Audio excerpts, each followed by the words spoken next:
Distinguished colleagues, a bill for an act to establish the Joint Revenue Board, the Tax Appeal Tribunal, and the Office of the Tax Ombudsman for the harmonization, coordination, and settlement of disputes arising from revenue administration in Nigeria and for related matters 2025.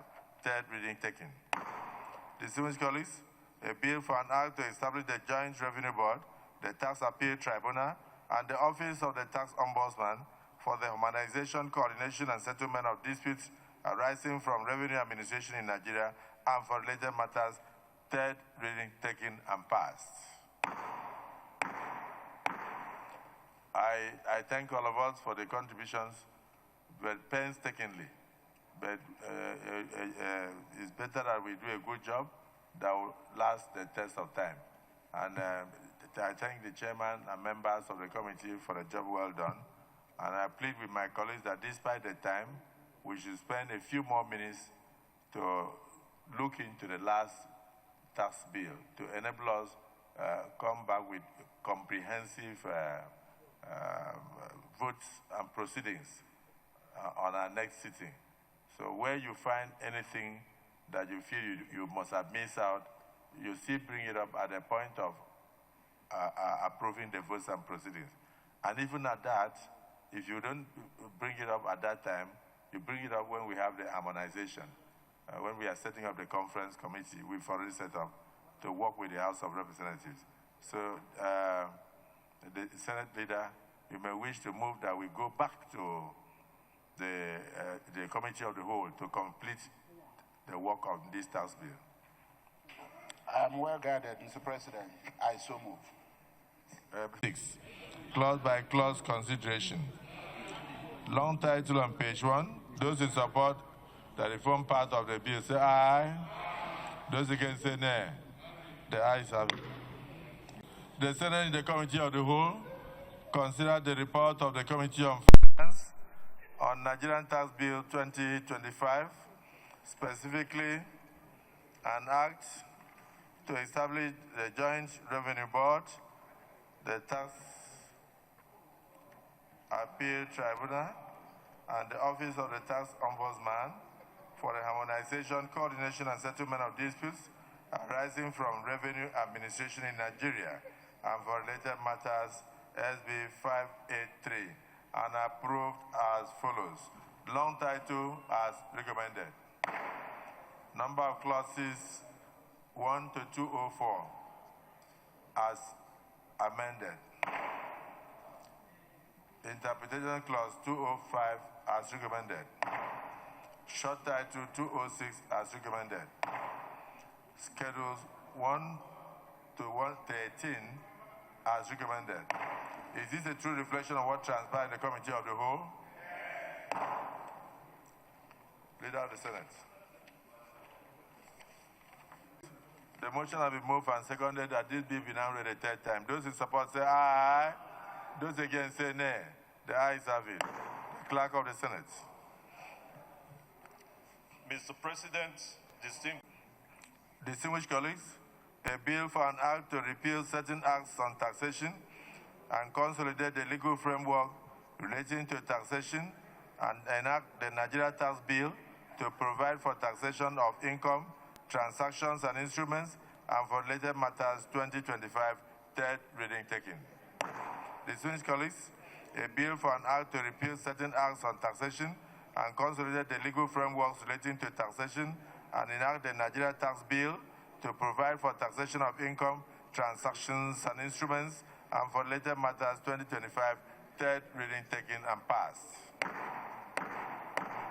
Let me once again thank my colleagues and say that yes, indeed, it has been a very rewarding week for the interest of this nation.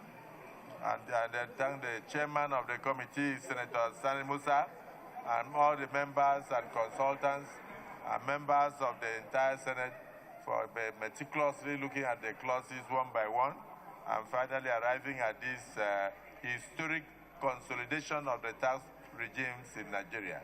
I congratulate ourselves for what we have been able to do for the benefit of this country and pray that the tax laws that we have enacted today, when signed by Mr. President, will bring more revenue to the nation, will bring justice to all, and will enable us to have more development and leave a good legacy on taxation for the future generation of Nigerians.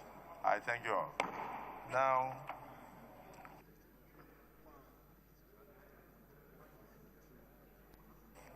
Where is this guy? distinguished colleagues,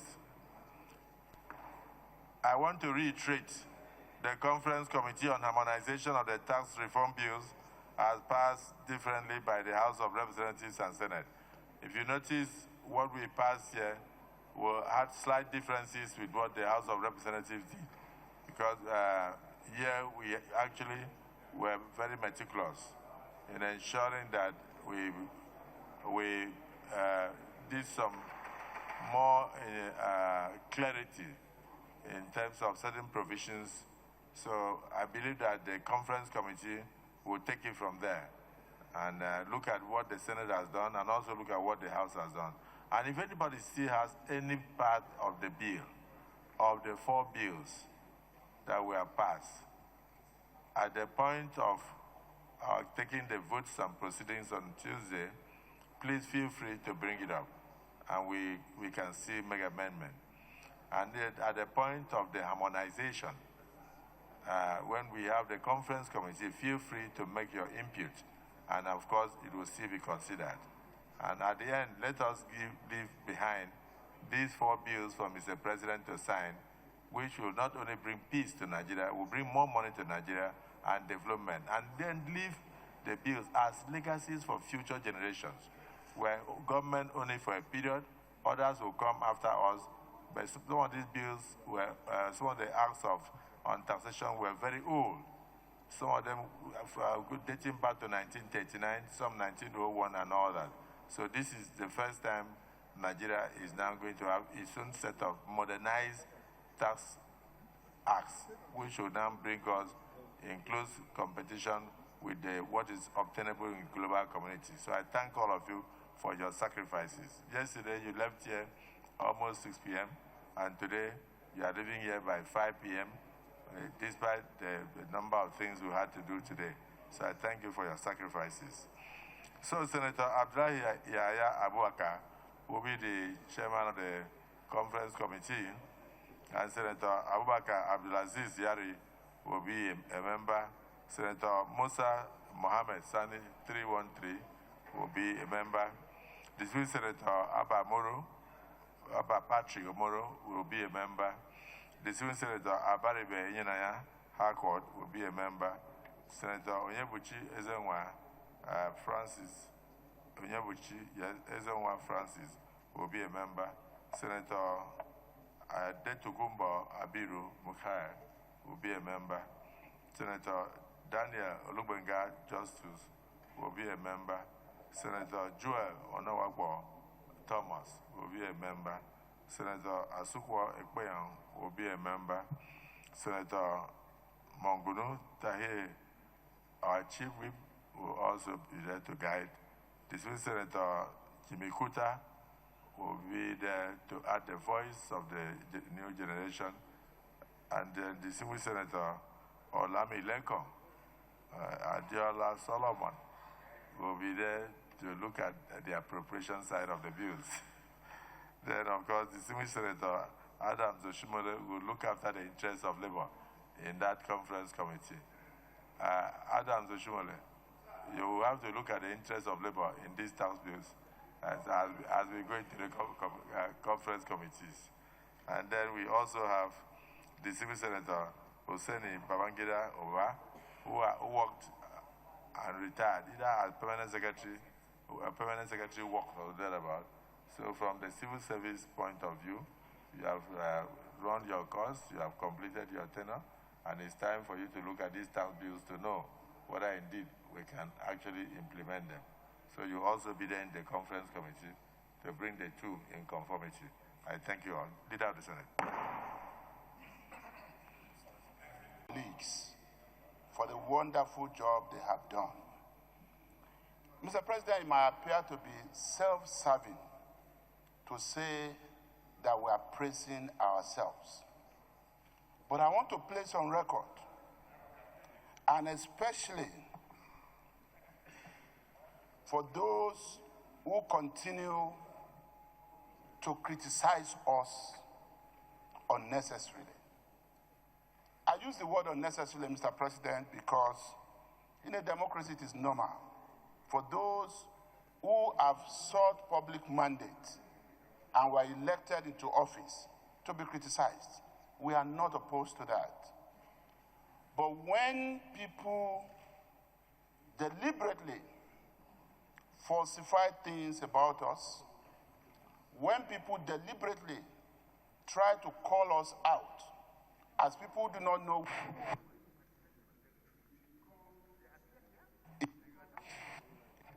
worrisome. And Mr. President, the tax reform bills we have just passed is a glowing example of how we work. Beyond sometimes the call of duty, it is almost 7 p.m. now. In the last 6 months, we have remained focused on trying to drive these tax reforms. Let it be noted again that these bills were first presented to us in November of 2024, and we had our first reading in November 2024, as well as our second reading. Assure the Nigerian public that having done the second reading, we're going to commit these bills to public hearing. Relevant stakeholders to ensure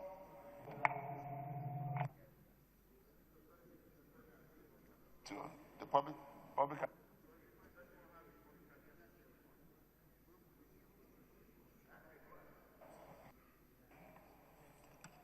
Mr. President, distinguished colleagues, we had the first and second reading in November 2024. I want to emphasize that between our second reading of this bill and today, we had 39 different engagements with different stakeholders, ranging from the executive arm of government and people in charge of the Presidential Task Force to members of civil society and professional organizations, some of whom took part in our public hearing. There have been series of meetings, there have been series of engagement. Even as a Senate, we set up our own committee of seasoned senators who had engaged in various aspects of public life. Some had served as governors, some served as permanent secretaries, some served as honorable ministers, and from different walks of life, to even be able to advise ourselves. Let it also be said that we chose not to grandstand on this. And the fact that in rounding up yesterday, we spent more than half of the day holding a closed-door session. Why are we doing all of this? It is because we recognize that the times are hard for our people. The times are unusual for our country and for the global economy. And we chose to also remind ourselves constantly that this is not the time to grandstand. This is the time that as a parliament, we must do everything possible to cooperate with other arms of government in overriding public interest to ensure that we are able to give the necessary impetus and the legal framework to good governance in this country. People should not mistake our refusal an intentional decision not to grandstand for being a rubber stamp parliament, as some people will be eager to describe us as a parliament. So I just want to say that We believe that we have done what we did in the last 6 months in overriding public interest, and we are willing to do more. It's about our midterm in office at the 10th Senate. And we are focused as to what we are going to spend the rest of our time here doing. We are concerned about the national security of our country. And that's why listening to the Honorable Minister of Defense yesterday at his press conference, describing as unnecessary our resolution to hold a national security summit, I thought that was funny. And my own message to the Honorable Minister is that it is our resolve to hold a national security summit. And I can now understand why some of the security summits in the past did not go any far. Because if the Honorable Minister in charge of defense himself would even think it was not necessary for us as elected representatives of the people to want to hold this summit, then I'm concerned. But we are consoled by the fact that we know that there is a new sheriff in town, an elected president who understands the need to work with the parliament and who will not take for granted the resolutions of this parliament. I therefore say to the Honorable Minister, when it is time to hold that national security summit, we will invite him and other relevant stakeholders, and he should be eager to honor our invitation. And finally, Mr. President and distinguished colleagues, let me just say that we remain focused. Having passed the tax reforms, we are moving on to work on electoral reforms. And we are moving on as well to work on constitutional reforms. We are very clear as to our mandate and our agenda, and we will remain undetracted and not allow any form of negative attitude or deliberate shenanigan, which in most parts are politically motivated rather than being in overriding public interest, to distract us. We will continue to do what we have to do in the interest of the Nigerian people who elected us here, and we are not going to allow anything to distract us. Not even us distracting ourselves. We will come in here as serious people who understand our rules, who will guide ourselves by those rules, who know that we are privileged to be part of an institution. The Senate is an institution and is bigger than any individual. I thank you once again, Mr. President, on behalf of all one of us. We will always ask for evidence, and we will do what is in overriding public interest. I just want to thank you, and I thank all our colleagues. I wouldn't have answered you. You to step down. You know, if you watch what the current revelations in America, you realize that there are some black people, because of their skins, who went to prison, sometimes 37 years, sometimes 27 years, some 25 years, for false allegations. So I'm not one of those people who that you say will step down for false allegation. Then when eventually it is proven that the allegations were false, they will say, oh, we were unfair to Akpabio. No, I'm not that bad. So if you had that in mind, please cancel it. So having said that, I must thank you for the words that you have spoken today. But I also know that in the course of your speech, you did not indict, but you reported the Honorable Minister of Defense to the Senate. I think the Senate will look into that issue. If the Honorable Minister of Defense has any objection or any issue with any resolution of the Senate, he shouldn't do so in the market. He should get in touch with the Senate President or the Senate elders. Senator Ninki, I think I'm speaking your mind. He should get in touch with us, not to go and speak in the open. And it will amount to executive, legislative brouhaha. So we will take that up at the appropriate time. So I thank all my colleagues. I thank you for the confidence, and I assure you that we'll continue to do our best. But most especially, the credit goes to the 10th Senate for remaining focused. Accordingly, this Senate is hereby adjourned to Tuesday, the 13th day of May, 2025 at 11 a.m. prompt.